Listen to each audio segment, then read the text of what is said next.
Hello, this is Sue with Keep Austin Gardening. I'm just going to do a little bit of video in my own gardens today, give you a little tour. We're November 25th, so I think this would be a great time to do some video and show you what's doing good around here in Austin. It's a pretty good indication of what happens at this time of the year after a few cold nights. Nothing freezing or anything crazy, but as you can see, I even have a fiddle leaf fig that I pulled out and haven't put it back in. It's still thriving. There's a little bit of red stressed on it on the back side of the leaves. Let's see if I can show you that. So here, there's a little bit of red that's actually really pretty, and I think that I kind of like it. I'm going to be bringing it inside though pretty soon because I've been tempting fate with leaving it outside. Okay, so here's the front of our yard. We have a small garden here. I just want to showcase just each little part of our gardens because there's a lot of different terrain. This one doesn't get a lot of sun. We're covered in oak trees here in Austin. There's a lot of oaks. So this one doesn't get a lot of light except maybe a little dappled light in the evening. The sun's going to set on this side. So over here what I have is some lemon lime sedum, lemon ball. Sedums have been really just really a great plant for me here. They don't require a lot of water. They hold a lot of their water in their leaves. This is one that I got in Colorado on our visit. I think you may have seen some of the videos. And I love that silvery gray foliage. And on the insides, it's kind of got this reddish branching. And as the pieces, they occasionally fall off. I just poke them right into the ground, into the soil. They keep going, and they go right through the winter. So I do cover my plants, but not unless it's really going to freeze. And we're expecting snow, which we do get snow here in Texas now, so that's new. But you know, it does good. It hangs in there, and I enjoy it, and it's thriving right now. So I'm happy as can be. So that's one of my favorites. Also, something that's doing really well here is the Tillansias on the grapewood. Hello, neighbor. So the Tillansias with the grapewood, and these have been out through all the cold nights, and they seem to be doing fantastic. I haven't done a lot, and I was really worried about them, but I let them stay out. I wanted to see how they would do. It's the only way to find out, and here I am showing you that we've had some cold nights, like not super freezing but pretty close to like 32, 34 degrees, and that they haven't skipped a beat. I have them near the fountain so that they can kind of draw in that moisture that they need. These thrive in the rainforest. They're an understory plant, and so they need that misty type environment. So I think by keeping them closer to my fountains that it gives them a good environment. And these are just really cool. I mean, all the wood, the grapewood has all this cool texture, and it even has some little babies popping up. So I'm going with it. Apparently what I'm doing is right. So this is just a good idea of how you might want to treat yours. I have some inside, and when I do bring them inside, I spray them with mist. I have some in my bathroom also near the windows. Again, you get that shower mist, and it kind of gives it that really tropical forest, rainforest type environment. So just think about where they come from, and then just kind of replicate that. You know, obviously this is not going to do well near an air conditioning vent where the air's dry, or outside in the sun. That would not be good. So understory, we're under the oak trees here, and they're going to get some water from that fountain right there. So they seem to be doing really great, and those are pretty awesome. So here's another favorite of mine in my gardens. I have these 3 barrel cactus. I do nothing to these. They're in here. The one thing I can say is you do have to have some type of gravel on top because you don't want them to be right up against the mud, because they'll rot out really easy. But I plant these, I have them in several spots, whether it be sun or shade. This is shade. I I do not water them, ever. All of the water that they get, even through drought, maybe I'll give them a sip just because I feel sorry for them. But otherwise, they just, they thrive. If there's going to be a hard freeze, what I like to do is take a bucket, hold that thought. So what I do, if there's going to be a hard freeze or snow or anything that I think could damage them, I will take a plastic bucket from one of my plants and I put it over each one, and it protects it. If I really feel concerned, I'll put a blanket over it just to kind of further insulate it, but it's basically drawing up the heat from the soil that's already in there. It just keeps it protected, so you're not going to get any burn or anything. And if you have a huge bucket, but you can just take some individual ones, place them on each one, cover it with a blanket. Easy. So I protect them because I like them. They're a little bit expensive, so you know that's another reason, but I take care of these little guys. So those are this little barrel cactus. Okay. So here's the famous heart garden. These are cyclamen. They've doubled in size since I've put them in. We've had some frost.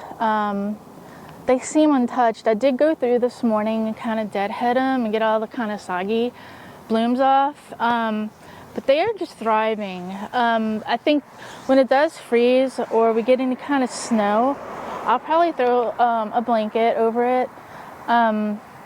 More than likely, I will probably take this piece of wood, put it in the middle, and then drape cloth over it. Oh crap, that looks really good actually. But I'll probably put a blanket over it. And that's really awesome. See, I mean, sometimes you can move things in your garden, you see, and just make something completely different. So this is a gorgeous piece of dead wood that I've taken pictures of before. It should be in some of my music videos. I just love it. I love the texture. It's just beautiful. So this will, you know, kind of take things in the garden. I might even tuck in some of my potted plants that I have and put it in here and tuck them in, and then put the blanket on that. So that way when you have to put everything back, you're not trekking back and forth. So, you know, try to group things, and that way it makes it a lot easier. Because eventually you're going to want to put everything back. I can't look at things under cloths all winter. So, yeah, this is just a cyclamen heart garden for us. We do it every year. We change it out with other plants, but honestly, cyclamen seem to be the winner. They seem to really do well here. So, you know, the idea was to change them out, but when you find something that works, stick with it. Kind of a golden rule for gardening. Here's my other favorite. This one's a little bit at its end of life before it goes completely dormant, but this is an American beautyberry, and as you can see, it puts out these beautiful berries. Now this one's, like I said, it's at the end of its life, but it's still gorgeous. This is another one I think is a great addition to your garden. I mean, look at that. That's just incredible. So this is an American beautyberry. It's in a pot right now, inside of a pot. I'll probably go ahead and put this into the ground at some point, but this season I bought it and I enjoyed it so much that I just decided to put it in the planter in an area where I walk back and forth so I can enjoy it every day. But I think it'll do better in the ground. It'll get there. So once it goes dormant, I'll stick it in the ground. The roots will establish over the winter. By summer, it'll get a flush of leaves. By next fall, we'll have more berries. So I haven't decided where to put this, but I'm sure I'll probably make another video about that. Okay guys, so there's a lot to show you here. So we have our native spineless prickly pear. These were here when we moved into this house. We've only been here 1 year. There's some beautiful ones in the backyard that I'll get to, but these guys, again, in the winter I don't do anything. I don't even cover them. I figure if they're native, they figured it out. So I'm not going to mess with Mother Nature. Here we have the paddle plant. This one's actually about to bolt. And once that happens, this mother plant will put out some pups. And I'll probably take those pups and marry them up and put them in some other little patches and start building this garden up. Obviously they do well here, so I want to keep replicating some things in the garden that actually work, because when I first moved here I really didn't know what was going to work. You know, I have to experiment, and when I find something that works, I replicate it. I put it in other parts of the garden and just keep moving it around, and eventually it'll kind of give you that cohesiveness that you need to really pull a garden together. So I think those are some important things to do. Whether or not your garden is new or old, I think that you do have to have some repetition to kind of bring that idea together so it doesn't just look like random chaos. Some people like to call it French country, but I just call it chaos. I have to have some kind of uniformity, and just to see these guys around in the garden other places makes kind of eases the fluidity. I don't even know. Is fluidity a word? I don't think it is, but it just kind of brings everything together. So yeah, these are some things. I still have a bougainvillea over here. I do put some bougainvillea food in there, and it's still blooming, even though it probably shouldn't be, because it's way too cold for this right now. But there's some blooms on here, and it does add a little color. I mean, obviously it looks great with this blue pot, but right now I'll take whatever color I can get. So yeah, the bougainvillea is still blooming. I have some in the back that are still blooming as well. And I do continue to give it that bromeliad food that's high nitrogen. So they're very nitrogen starved and craving type plants. So we have people coming down the street, so I have to get my camera out the sidewalk. Okay, so now we're on the opposite side of the front yard. Still have blooms on this blue plumbago. This is one of my favorite plants. You can put it in sun or shade and it just doesn't care. And here it is, late November, and it's still blooming, and it's just these gorgeous blue blooms. So another plant that I highly recommend in the gardens are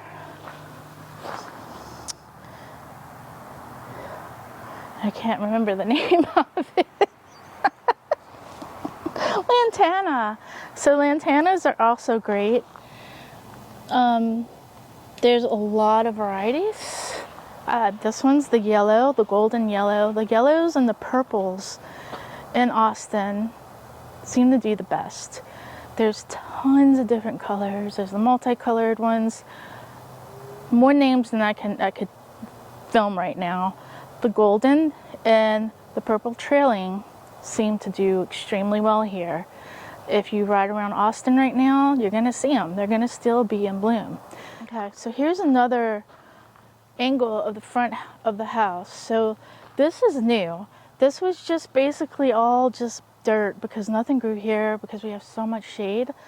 So I have a landscaping business, and I had my guys come over here, and we just took out whatever grass that was still sort of there. It was just kind of sparse. We put in a liner, put some decomposed granite, and my goal is to kind of have this be a super easy xeriscaping type yard. These guys have been around for a while. These are cypress knees from Louisiana, and they're pretty special to me, So I decided to use them as to kind of create this entrance to the garden, or an exit, depending on which way you're coming in or out. So it just kind of creates like an opening, makes it like a little special area that wasn't there before. It was just flat grass. So I think that really adds a lot of charm to the garden. So if you have a way to create an entrance, there's just something special about that in the garden. If you try it, you'll kind of understand what I'm talking about. So this is just another angle. And like I said, I have the blue plumbago. I have some of the lantana, and I have the lantana gold because I thought the gold and the blue would be a great contrast. I have a few things in pots and planter. This is a firecracker fern. You know, right now it's dormant, so it's not looking its best, but it's still there and it's still doing well. And look, this is still doing great. This is just in a pot. So eventually that'll go in. I would not leave that out for a freeze because it will definitely die. And then there's my fiddle leaf fig still back there. And I suppose it's just protected a little bit from the tree and hasn't really gotten any freeze burn on it or any kind of cold. So maybe that's why it's doing okay, but I think I'm pushing my limits. So I'm going to bring that in soon. And if we can see this far, I'll probably come in closer right here in this area, and I'll do some close-up shots for you. That's an ice plant. Right now there's no blooms, but there's usually these hot pink little flowers that are absolutely stunning. And it seems very happy there. It keeps spreading out. It's a really super thick leaf, and it retains a lot of its water in those leaves, and again, doesn't need a lot of water. That's just kind of how I'm going with all this, because it's been so hot and we're in such a bad drought that I'm really just kind of sticking with the succulents, the sedums, the cactus, and natives. It's the way to go if you're just moving to Austin. These are all plants that will do good here. I'm here to, this is why I'm doing the video. I just want to show people like this is real life. This is what's growing and doing well. So I think that's going to about wrap it up for the front gardens. And I'll probably do a whole nother video on our backyard.